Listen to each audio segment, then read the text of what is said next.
Could you maybe keep that hand under the table while we eat? Vanessa said it with a little laugh, swirling red wine in her glass like she'd just made the funniest joke in the world. And for a second I honestly thought I'd misheard her. But then her friends started chuckling too, and my own son looked down at his plate instead of looking at me. Vanessa, Daniel muttered under his breath, but there was no anger in his voice, no protection, no defense, just embarrassment.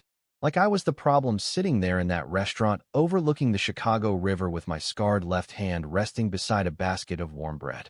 I'm sorry, she said again, still smiling. I just wasn't expecting something that intense. I felt every eye at that table slide toward my hand, toward the twisted skin running from my wrist to my fingers, skin that never healed right after the fire almost 39 years ago, and I swear the silence hurt more than the burns ever did. One of Vanessa's friends leaned closer and whispered, not quietly enough, "Jesus, it looks painful." Vanessa laughed again, right? Like something from a horror movie. And my son, my own son, just sat there staring into his whiskey glass, while the entire table waited to see whether I'd laugh along with them or disappear.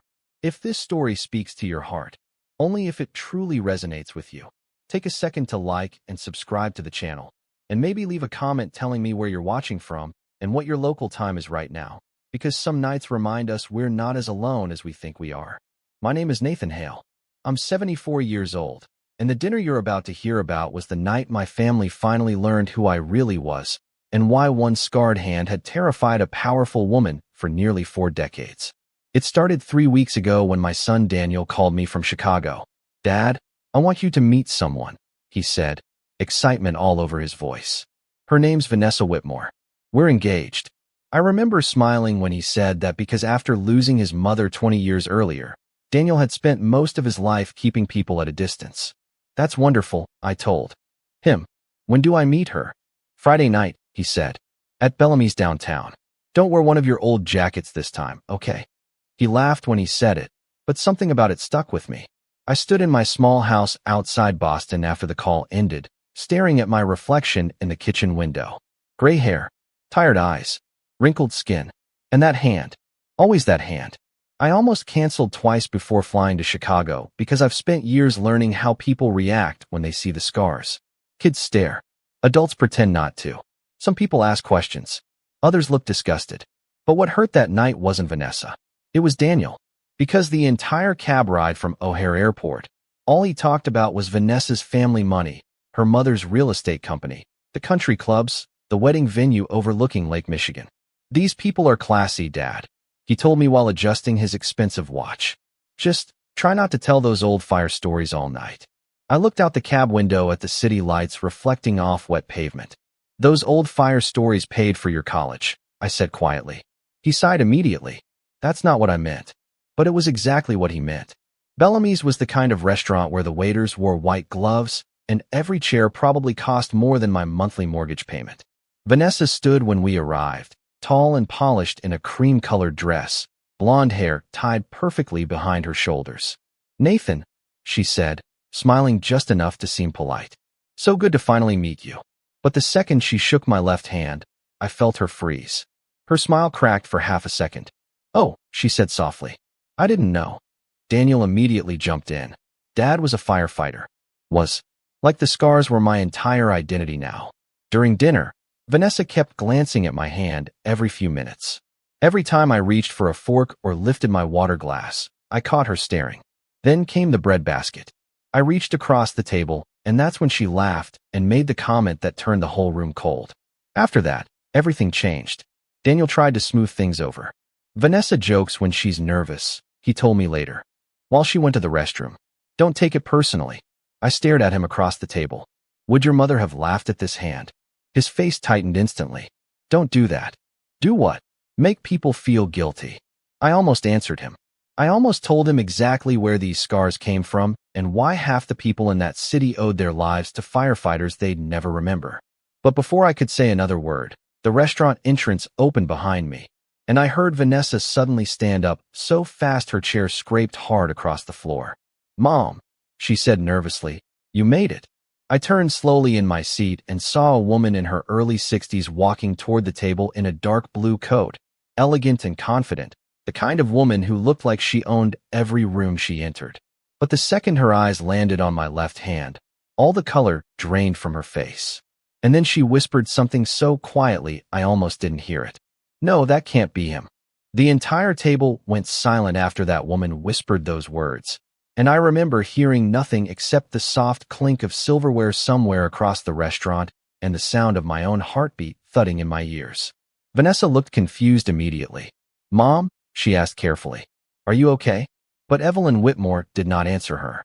She just kept staring at my hand like she had seen a ghost walk into that restaurant wearing an old winter coat and tired eyes. Daniel leaned toward me. "Dad, do you know her?" I opened my mouth, but before I could answer, Evelyn slowly pulled out the chair beside Vanessa and sat down without taking her eyes off me. Her hands were trembling. Not dramatically, just enough for me to notice the tiny shake in her fingers when she reached for her water glass.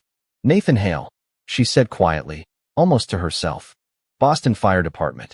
Hearing my full name in her voice sent a strange chill through me because I had not seen that look in someone's eyes in many years. Recognition mixed with fear. "We have met before," I finally said. Vanessa frowned immediately. "Wait, you know my mother?" Evelyn swallowed hard before speaking. "A very long time ago." Daniel looked between us, confused. "Dad, what is happening?" But the truth was, my son never really knew much about the man sitting across from him. Not the real version anyway. Daniel grew up with stories edited down into simple pieces because children do not understand sacrifice until they are old enough to regret overlooking it.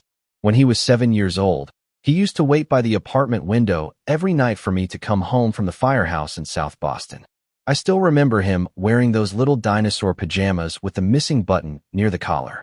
"Did you save anybody tonight?" he would ask every single time I walked through the door. And every single time, I would smile and tell him, everybody came home safe. What I never told him was how often firefighters carried those calls home with them afterward. The smell of smoke in your hair, the screams stuck in your head at 3 in the morning, the feeling that you were never fully off duty because someone somewhere was always having the worst day of their life. Daniel's mother understood that better than anyone. Susan used to leave a plate for me in the oven after late shifts because she knew I would come home exhausted. "You cannot save everybody if you never sleep," she would say while rubbing my shoulders in our tiny kitchen. But after she died from cancer when Daniel was 14, something inside our family quietly changed. I stopped talking. Daniel stopped asking questions. We became two men living in the same house, carrying grief in completely different ways. By the time he left for Northwestern University, he had already started acting embarrassed by where he came from. I remember driving him to campus in my old Ford pickup packed with suitcases and cardboard boxes. Rich kids unloaded BMWs beside us while I struggled to carry a mini fridge up 3 flights of stairs with my damaged hand. One boy looked at my scars and whispered something to his father. Daniel noticed it instantly. "Dad," he said under his breath, pulling me aside in the hallway. "Maybe keep your gloves on around people here." That one sentence stayed with me for years. Not because it was cruel, because it was honest. My son wanted a different life than the one he grew up in. A cleaner life. A wealthier life.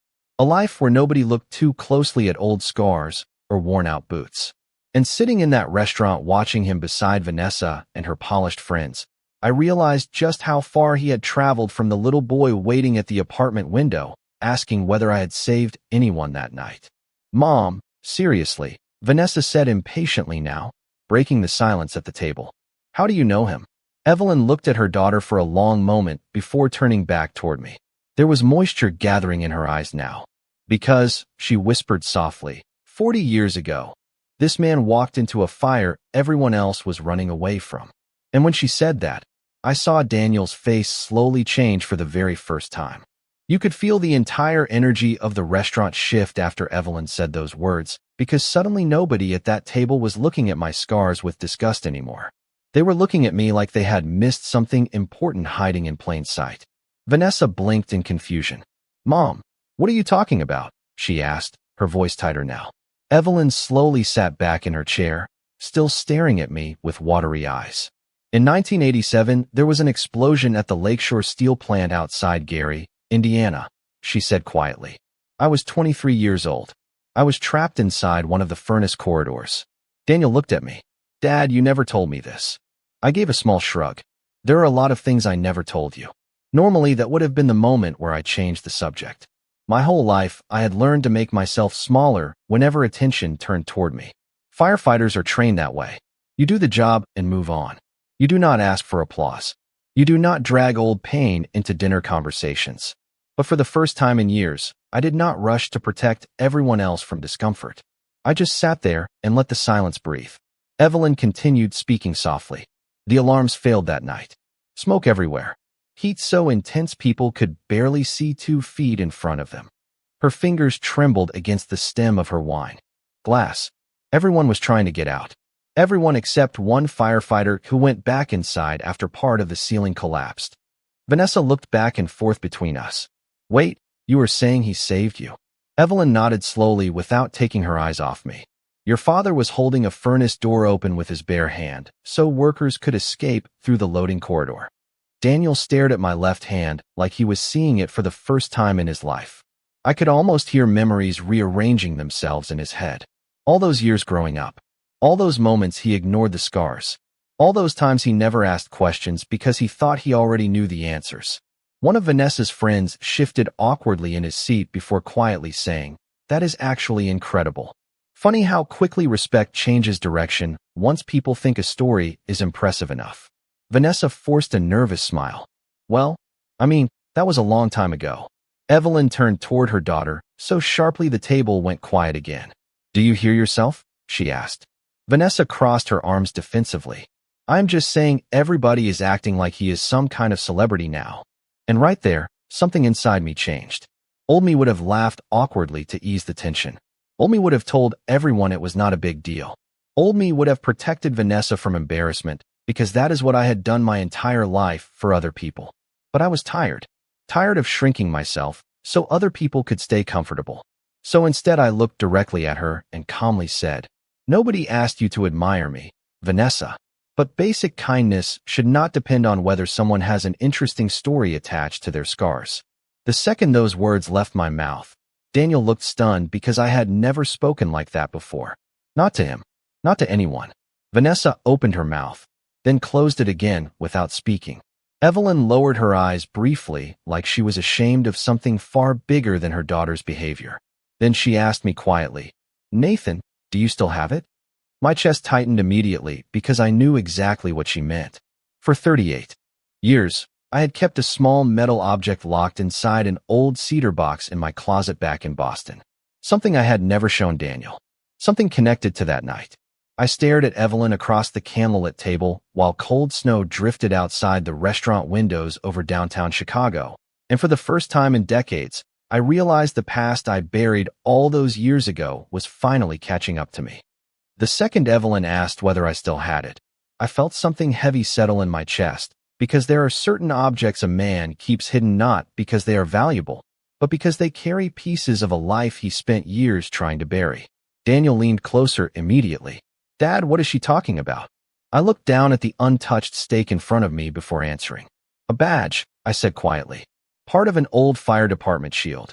Evelyn closed her eyes briefly, like hearing those words confirmed something she had feared for decades. Vanessa let out a nervous laugh. Okay, I am officially lost. But her mother was no longer paying attention to her. After the explosion, Evelyn said softly, They told everyone the firefighter who held that corridor open died from his injuries. Daniel frowned. What? I nodded slowly. That is what the department wanted people to believe. The entire table froze again. One of Vanessa's friends whispered, Why would they do that? I gave a tired smile because the answer still tasted bitter after all these years. Because dead heroes are easier to control than living ones. Daniel stared at me in disbelief. Dad, what are you talking about? I took a slow breath and looked out the restaurant window at the snow falling over the riverwalk below. 3 days after the fire, investigators realized the explosion could have been prevented. Safety reports had been ignored. Equipment inspections were falsified. The city wanted the story buried before lawsuits started.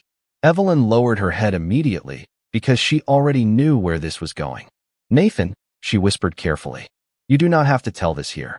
But something inside me had finally cracked open after years of silence. No, I said calmly. Maybe. I do. Daniel's expression shifted from confusion to discomfort because for the first time in his life, he was hearing his father speak like someone carrying old scars deeper than skin. The department asked me to stay quiet. I continued. They said if I kept my mouth shut, the city would cover my surgeries and protect my pension. Vanessa crossed her arms. So you took the deal? Her tone carried that same judgment again, just wrapped in a prettier package this time. Before I could answer, Evelyn spoke sharply. Enough, Vanessa. But the damage was already done because suddenly I could see it in everyone's faces around the table. They were trying to decide whether I was a hero or a coward. Funny how quickly people demand perfect morality from someone who spent his life walking into danger for strangers. I had a 14-year-old son at home, I said quietly while looking directly at Daniel. Your mother was already sick. We were drowning in medical bills. I made the choice I thought would keep this family alive. Daniel swallowed hard without speaking. I could see guilt beginning to creep into his expression now, but it was too late to erase all the years he spent believing his father was simply some quiet old man who never achieved much. Evelyn suddenly looked at me with panic in her eyes. Nathan, did anyone else ever see the badge? That question hit me harder than I expected, because now I understood something she had not said out loud yet. She was afraid, not of me, of the truth coming back. Only one other person, I answered carefully. Her face went pale. Vanessa noticed it immediately. Mom, seriously, why are you acting like this? Evelyn gripped the edge of the table so tightly her knuckles turned white. Because there are things about that fire your generation does not know. Daniel looked between us. What things? For a long moment, Evelyn stayed silent while the restaurant noise blurred around us like distant static. Then she finally whispered something that made the blood drain from my face. The man who signed those false inspection reports was Vanessa's father. The second those words landed on that table, it felt like the floor beneath all of us disappeared. Nobody at that table spoke for several seconds after Evelyn revealed the truth about Vanessa's father, because suddenly the entire evening stopped being about a scarred old firefighter embarrassing wealthy people at dinner and became something much uglier. Something buried. Vanessa stared at her mother in disbelief. That is not possible, she said immediately. Dad built this family from nothing. Evelyn looked exhausted when she answered. No, sweetheart. Your father built it from silence. Daniel slowly turned toward me. Dad, you knew who her family was this whole time. I shook my head. Not until tonight. And that was the truth. I had not heard the Whitmore name in decades. After the fire, everything connected to that investigation disappeared faster than smoke after rain. Reports vanished. Witnesses changed statements. Journalists stopped calling.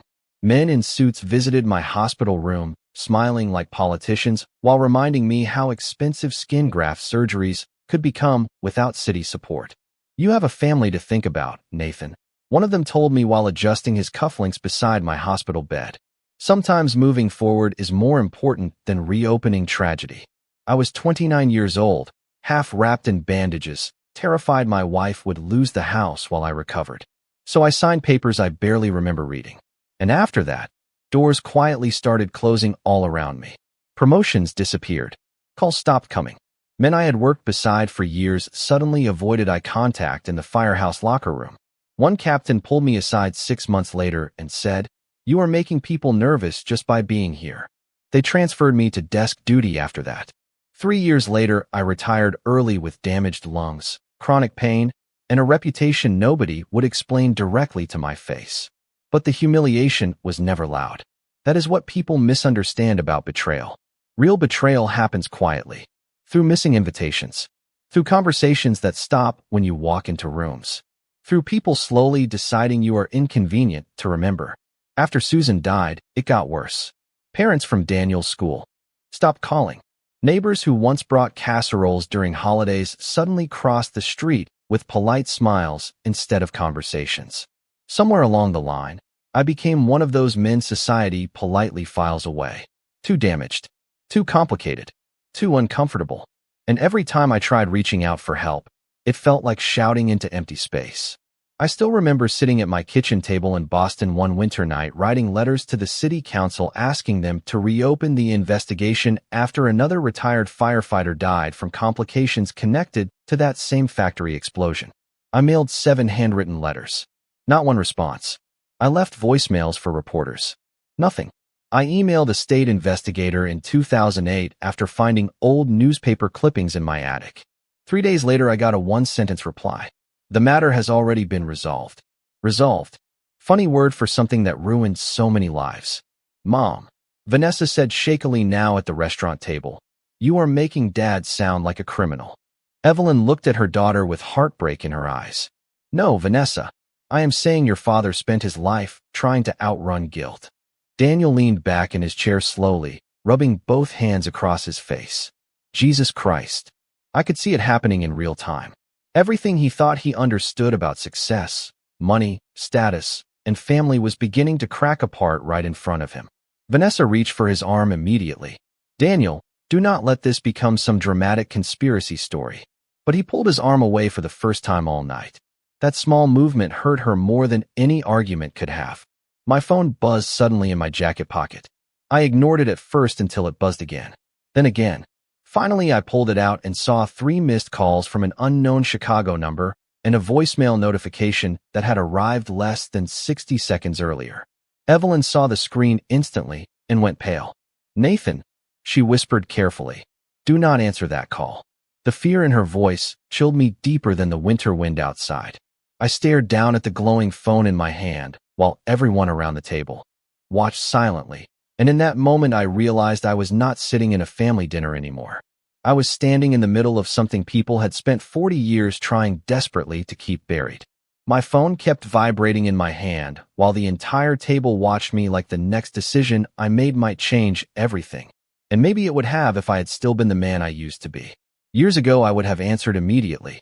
Years ago, I would have apologized for making people uncomfortable, listened politely, promised not to cause trouble, and carried the weight home alone like I always did. But something inside me had started waking up that night. Not anger, not revenge, just clarity. I slowly silenced the phone and slid it back into my jacket pocket. Evelyn exhaled shakily the second I did it. Vanessa stared at me in disbelief. Why would somebody be calling you now? She asked. Because people get nervous when old stories start breathing again. Evelyn answered before I could speak. Nobody touched their food anymore. The candles on the table had burned lower, throwing soft shadows across everyone's faces. And for the first time all evening, I noticed how tired Evelyn looked beneath all the expensive jewelry and polished makeup. Wealth does not erase guilt. It just teaches people how to hide it better. Daniel leaned toward me quietly. Dad, why did you never tell me any of this? That question hurt more than the others because the truth was painfully simple. Because after your mother died, I said softly, you stopped wanting to know me. His eyes immediately dropped to the table. And there it was. The thing neither of us had ever said out loud. Susan had been the bridge between us. She was the one who made our little apartment feel warm even when money was tight, and I came home smelling like smoke and exhaustion. After chemotherapy hollowed her body down to almost nothing, she still smiled every morning while pretending not to notice me crying in the garage before work. The night before she passed away, she grabbed my burned hand in her weak fingers and whispered, "Promise me you will not disappear after I am gone." I promised her. But grief makes liars out of people. After the funeral, Daniel buried himself in school and ambition while I buried myself in silence. Some nights we sat 20 feet apart in the same apartment without speaking for hours. I remember once trying to cook pancakes for him before school because Susan used to make them every Saturday morning. I burned them badly. Daniel looked at the plate and quietly said, "Mom made them better." He did not mean to hurt me. He was 14 and grieving. But after that morning, I stopped trying to replace things I could never replace. Years later, when he moved to Chicago and started climbing into wealthier circles, our conversations became shorter and shorter. Birthday calls turned into text messages. Holidays became too complicated this year. And eventually I realized my son had built a version of himself that did not leave much room for the old firefighter father with damaged hands and thrift store jackets. "I thought you were ashamed of me," Daniel admitted quietly now. I looked at him for a long moment before answering. "No, son. I just think you learned to survive by becoming someone other people respected." His eyes filled slightly when I said that because deep down he knew it was true. Across the table, Vanessa suddenly stood up. "I need some air," she muttered before walking quickly toward the restaurant exit. Evelyn closed her eyes briefly. "She worshipped her father growing up," she said softly after Vanessa left. She still does. I nodded slowly because I understood that kind of blindness better than most people. Children spend years protecting the stories that make them feel safe. The hard part comes later when the truth arrives and asks for a seat at the table. A few minutes later, my phone buzzed again. This time it was not a number. It was a text message. Unknown sender. 3 simple words. We need proof. I stared at the screen while cold realization settled over me, because suddenly I understood something terrifying. Somebody else knew about the badge too. And after 40 years of silence, they were finally ready to talk. I did not sleep that night in Chicago. After leaving the restaurant, I sat alone in the small hotel room. Daniel had booked for me, listening to the old radiator hiss while snow tapped softly against the window. Around 2 in the morning, I finally opened the cedar box I had carried with me for years without ever showing anyone. Inside was the burned half of a metal fire badge, blackened around the edges from heat, along with a folded photograph so old the corners had turned white with age. In the picture, a younger version of me stood beside 3 firefighters outside Station 14 in Boston, all of us grinning like men who still believed hard work guaranteed fairness in life. 2 of those men were gone now. One from lung disease, one from a heart attack 5 years earlier. I was the only one left. My phone buzzed again on the nightstand. Same unknown number. Another message. Meet tomorrow. 10 a.m. Navy Pier. No signature. No explanation. I stared at the screen for a long time before replying with one sentence. Who is this? 3 dots appeared almost immediately. Someone who got tired of being afraid. The next morning, Daniel knocked quietly on my hotel door, carrying coffee from downstairs. He looked exhausted. Can I come in? He asked. I stepped aside without speaking. For a few seconds, neither of us said much while he looked around the small room with its faded carpet and old wooden furniture. Then his eyes landed on the cedar box sitting open beside the bed. You brought it with you, he said softly. I nodded. He carefully picked up the damaged badge. You carried this around all these years? Every day. He looked at the burned metal in silence before asking something that surprised me. Dad, after everything happened, how did you keep going? That question sat between us quietly, because most people think rebuilding your life happens through one dramatic moment. It does not. It happens in tiny decisions nobody sees. I told him about the years after early retirement when money got tight, and I started fixing broken furnaces around Boston just to pay bills. About waking up at 5 every morning during snowstorms to drive across town in a rusted pickup truck while younger men laughed at the old firefighter doing repair jobs with damaged hands. I told him how I learned to stop being embarrassed by honest work. People remember titles, I said while taking a sip of burnt hotel coffee. But character gets built in the years after nobody is clapping for you anymore. Daniel sat quietly listening like he was hearing his father for the first time. I told him about Mrs. Green, the 82-year-old widow whose heater died during a January freeze. She tried paying me with homemade banana bread because her Social Security check had not arrived yet. I fixed her furnace anyway. 2 months later, she told every church member in South Boston about me, and suddenly my phone started ringing nonstop with repair calls. One customer turned into 10. 10 turned into 50. Within 6 years, I had built a small heating and restoration company without loans, investors, or family help. Just reputation. Just consistency. Just showing up when people needed somebody reliable. You owned a company? Daniel asked, stunned. I gave a small laugh. Still do. His mouth actually fell open. Dad, why did I not know this? I looked at him carefully before answering. Because you stopped asking about my life a long time ago. That truth hurt him. I could see it immediately, but it also woke something up in him. Around 9:30 that morning, I put on my coat and slipped the burned badge carefully into my inside pocket. Daniel stood near the door watching me. You are really going to meet whoever sent those messages? He asked. Yes. What if this gets ugly? I paused before opening the hotel room door. Son, sometimes the only reason ugly things survive is because good people get too comfortable staying quiet. Downstairs, the city streets were covered in fresh snow while Lake Michigan disappeared beneath a gray winter sky. And as I walked toward the waiting cab outside the hotel, I had the strange feeling that for the first time in 40 years, my life was finally moving towards something instead of away from it. The man waiting for me at Navy Pier introduced himself as Walter Briggs, and the second I saw him standing beside the frozen lake wearing an old Chicago Fire Department jacket with silver hair sticking out beneath a navy knit cap, I Knew he was not lying about the past. Retired firefighters recognize each other almost instantly. It is something in the eyes. "Nathan Hale?" he asked carefully as I approached. I nodded once. He stared at my burned hand for a moment before quietly saying, "I never thought I would actually meet you." We sat inside a small coffee shop overlooking Lake Michigan while tourists wandered past outside bundled in winter coats. Walter slid a thick manila envelope across the table toward me. "I kept copies," he said softly. "All these years." Inside the envelope were photocopied inspection reports from the steel plant explosion, handwritten memos, and one photograph showing several city officials standing beside factory executives at a private fundraiser 2 months before the accident. At the bottom of one report was a familiar signature. Charles Whitmore, Vanessa's father. My chest tightened as I stared at the page because suddenly the entire thing became real again. Not memories. Not rumors. Proof. "Why now?" I asked quietly. Walter rubbed his tired eyes before answering.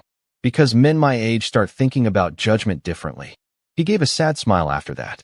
"And because 3 months ago a reporter from the Tribune started digging around again." I looked up sharply. "Reporter?"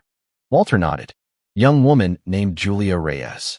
She found out somebody altered the original investigation files back in '87. He paused before adding, "She also found your name." A strange silence settled between us while snow drifted past the coffee shop windows. I spent decades believing the past had erased me, but now I was beginning to understand something important.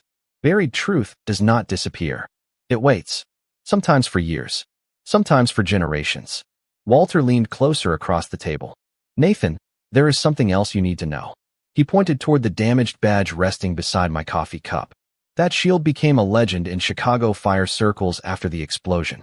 Young firefighters used to talk about the guy who held open the corridor with his bare hand so workers could escape.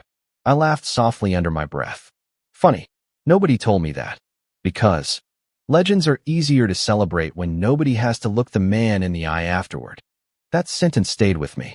Around noon, Walter drove me to the south side of Chicago where my company's regional office sat in an old renovated brick building near the river. Daniel had never visited one of my offices before. Truthfully, he never asked to. But that afternoon, I invited him to meet me there. When his black SUV pulled into the parking lot, I watched his expression change as employees waved at me through the front windows before I even stepped inside. "Morning, Mr. Hale." The receptionist called the second I entered the building. The Milwaukee contracts came through. Another employee looked up from his desk and grinned. "Hey boss, furnace crew finished the Lincoln Park restoration early." Daniel walked behind me silently taking everything in. The company logo stretched across the glass conference room wall in large silver letters. Hale Restoration and Heating. Founded 1999. I could feel him recalculating his entire understanding of who his father was. One technician passed carrying tool cases before stopping suddenly when he saw me. "Mr. Hale, Mrs. Patterson wanted me to tell you her heat has worked perfectly since the install." I smiled. "Tell her I expect extra cookies next Christmas then." The office laughed warmly. No awkwardness. No pity. Just respect built slowly over years of consistency. Daniel finally looked at me and said quietly, "You built all this?" I nodded once. One repair call at a time. He walked slowly beside the framed company photos hanging along the hallway wall. Crews in winter jackets. Service trucks lined beside snowbanks. Charity heating drives during blizzards. My name on plaques. My employees smiling beside me at company cookouts. Symbols of a life I built after everybody assumed mine was finished. "Dad," Daniel said softly, almost ashamed now. I had no idea. I looked at him carefully before answering. "That is because you spent years measuring success by who looked important at dinner tables instead of who people trusted when their house went cold." He lowered his eyes after that because deep down he knew I was right. A few minutes later my office phone rang. My assistant answered, then turned toward me looking nervous. "Mr. Hale, there is a reporter from the Chicago Tribune on line 2 asking if you are the firefighter connected to the Lakeshore case." And just like that, the past finally stepped fully back into the present. Everything moved faster after the reporter called. By sunset, the same story that had stayed buried for nearly 4 decades was suddenly spreading across Chicago newsrooms, union offices, and old firefighter circles like a spark catching dry wood. Julia Reyes arrived at my office less than an hour later carrying a leather notebook and a recorder she never turned on until I gave permission. She looked younger than I expected, maybe early 30s, sharp eyes, dark winter coat still dusted with snow. "Mr. Hale," she said carefully while shaking my right hand. "I have spent 6 months trying to prove somebody altered evidence connected to the Lakeshore explosion." I studied her quietly before answering. "And now?" She glanced at the burned badge sitting on my desk. "Now I think I've finally found the man they erased." Daniel stood near the office window, listening silently, while city lights slowly brightened outside. He had barely spoken for almost an hour. I think he was still trying to understand how quickly the balance of power had shifted. 24 hours earlier, I was just the old father at dinner people tolerated politely. Now reporters, retired firefighters, and city officials were suddenly trying to reach me. Phones kept ringing. Emails flooded the company inbox.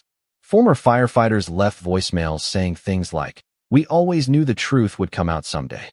It felt surreal. Not because I wanted attention, because I had spent so many years believing silence was permanent. Julia opened her notebook carefully. "There is something important happening tomorrow morning," she said. "The city council is holding a private emergency review after we contacted them about the inspection records." Daniel frowned immediately. "Private?" Julia nodded. "They are trying to contain this before it becomes public scandal." I almost laughed hearing that because some institutions never really change. Cover the truth first. Protect reputation second. Worry about ordinary people last. "Who is attending?" I asked.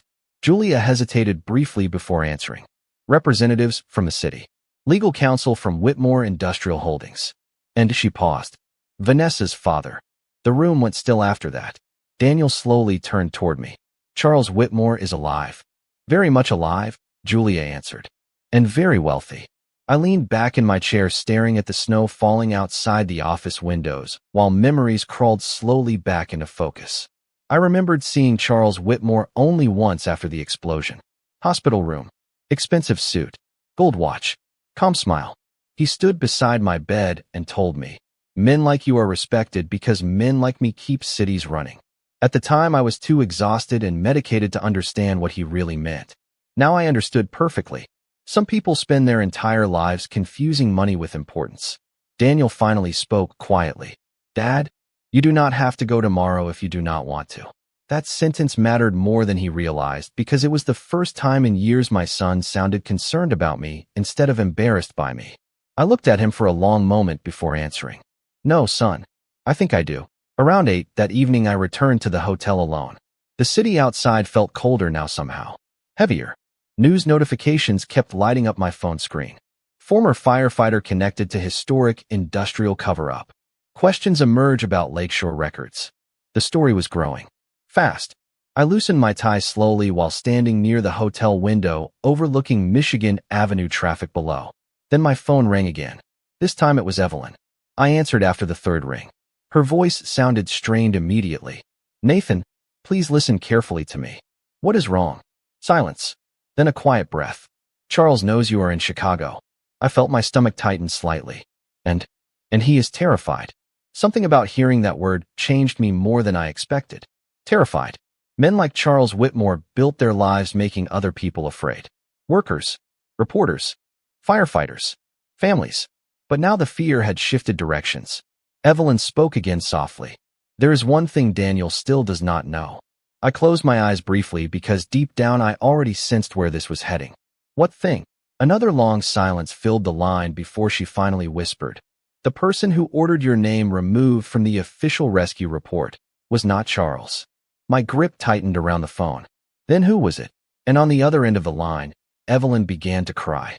The emergency review meeting took place the next morning inside a cold conference room on the 23rd floor of Chicago City Hall, and the entire atmosphere felt less like a legal discussion and more like people quietly realizing the walls around them were beginning to crack. Snow drifted past the tall windows overlooking downtown, while city attorneys whispered to one another at the far end of the table. Julia Reyes sat beside me with her notebook closed for once because nobody in that room wanted their words officially recorded yet. Daniel stood near the back wall wearing a dark wool coat, silent and tense. And directly across from me sat Charles Whitmore. Older now. Thinner. but still carrying the same expensive calm I remembered from the hospital room decades earlier. He folded his hands neatly on the table and looked at me for several long seconds before speaking. "Mr. Hale," he said smoothly, "I never expected our paths to cross again." His voice irritated me less than I expected. Men like Charles survive because they master the art of sounding reasonable while standing inside destruction they created. I rested the burned badge carefully on the conference table between us. Nobody spoke after that. One of the city attorneys shifted uncomfortably in his chair. Charles looked down at the badge, and I saw it happen for the first time. Fear. Real fear. "Where did you get the reports?" one council member asked quietly. Julia answered before I could. "Retired fire personnel preserved copies after official files disappeared." Charles gave a slow, disappointed smile. Disappeared is a dramatic word. Julia met his eyes without flinching. "Destroyed works too." The tension inside that room tightened instantly. Daniel looked at me from across the table, and I could tell he was seeing something new now. Not just his father. A man who no longer apologized for existing. Charles finally leaned back in his chair and sighed softly. "Nathan, after all these years, what exactly is it you want?" I looked at him calmly. "The truth." He gave a faint smile. "Truth is rarely simple."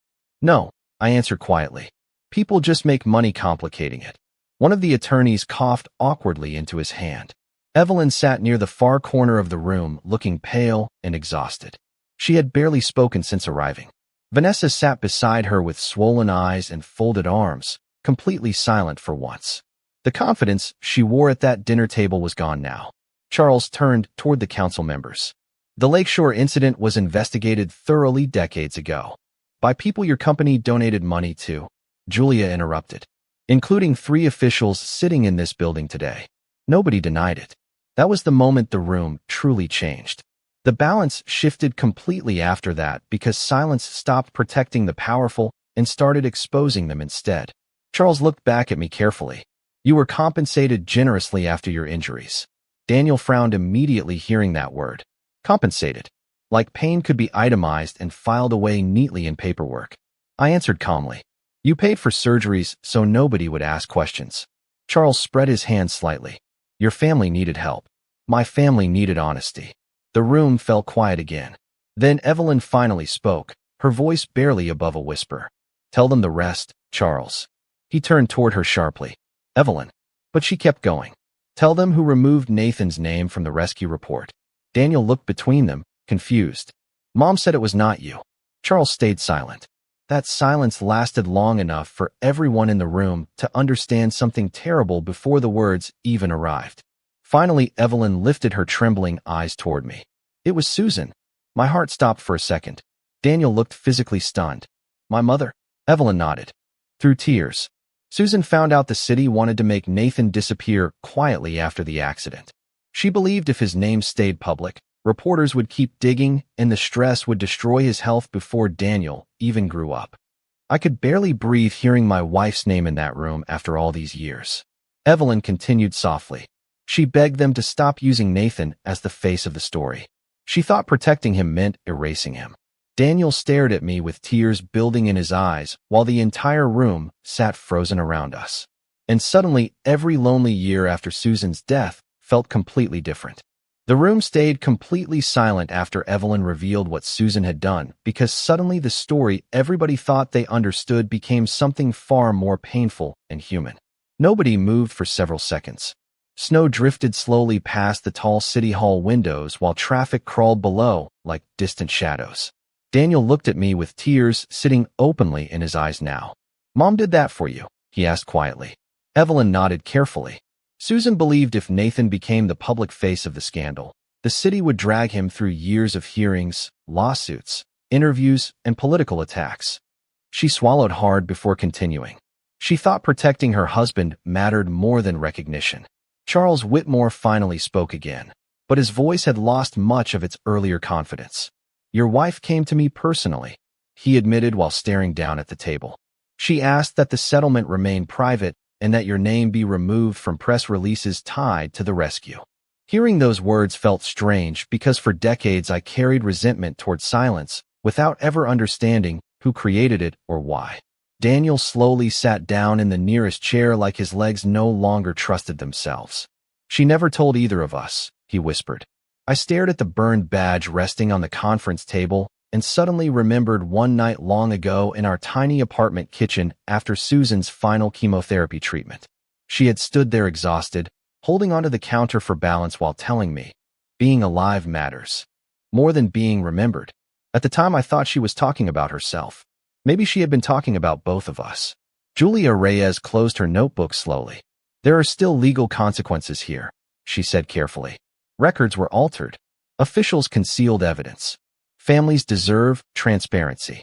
Charles nodded once, but there was no fight left in him now. My attorneys will cooperate fully. That sentence shocked everyone in the room more than yelling ever could have, because powerful men rarely surrender calmly unless they finally understand the game is already over. Vanessa suddenly looked toward me for the first time since the meeting began. Her voice cracked slightly when she spoke. I did not know any of this. I met her eyes calmly. I believe you. She looked relieved for half a second until I continued quietly. But not knowing somebody's pain is never an excuse for treating them without dignity. That landed harder than anger would have.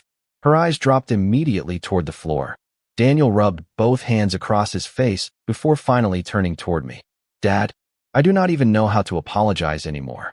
I studied my son carefully because for the first time in years he looked less like a successful executive trying to control every room and more like the 14-year-old boy standing lost at his mother's funeral.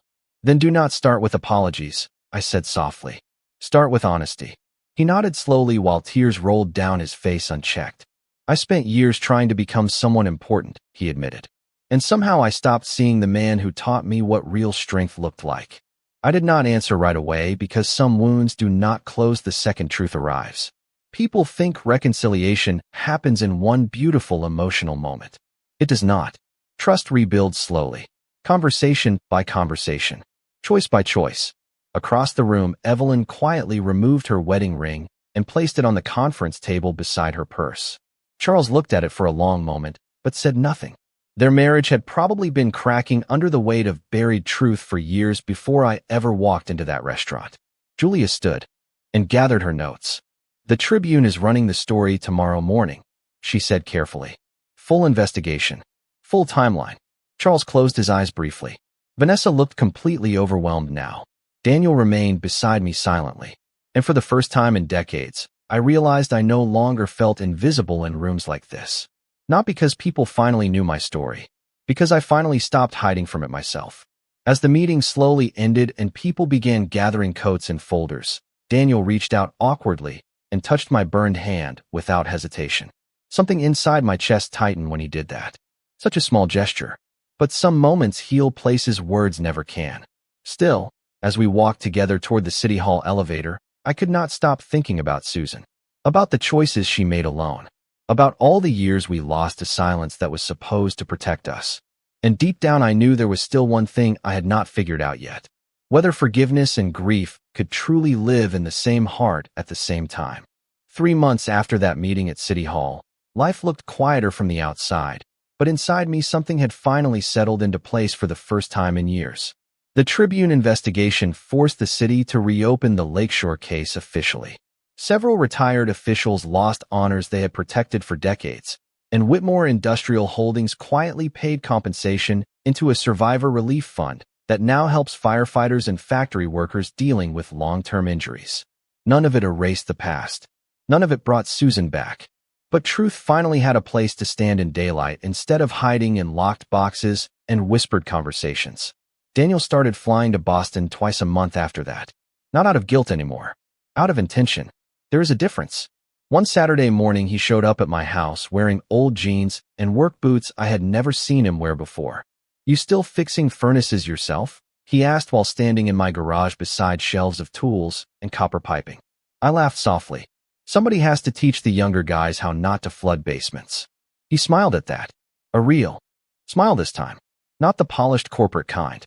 The kind I remembered from when he was a little boy sitting on the kitchen counter eating cereal while waiting for me to come home from overnight shifts. We spent the whole afternoon repairing an old heating unit for a retired schoolteacher in Dorchester. Halfway through the job, Daniel looked at my burned hand while I tightened a valve and quietly said, I used to think strength looked expensive. I glanced at him without stopping my work. Most people do. He nodded slowly. I was wrong. Vanessa and Daniel eventually ended their engagement peacefully a few weeks later. No screaming. No dramatic scene. Just two people finally realizing they were building a future on values neither of them fully understood yet. A month after the breakup, Vanessa mailed me a handwritten letter. 5 pages. No excuses. No performance. Just honesty. She wrote, I spent most of my life admiring polished people because I thought success meant looking untouched by hardship. Meeting you forced me to see how shallow that belief really was. I kept the letter, not because it fixed everything, but because growth deserves acknowledgement when it is genuine. Evelyn moved into a smaller condo near the lake after separating from Charles. We still speak occasionally. Sometimes healing does not look like becoming close again. Sometimes it simply looks like no longer carrying bitterness through every room you enter. As for me, I still wake up early most mornings before sunrise. I still drink terrible black coffee. I still keep Susan's photograph beside the kitchen window where morning light touches the frame first.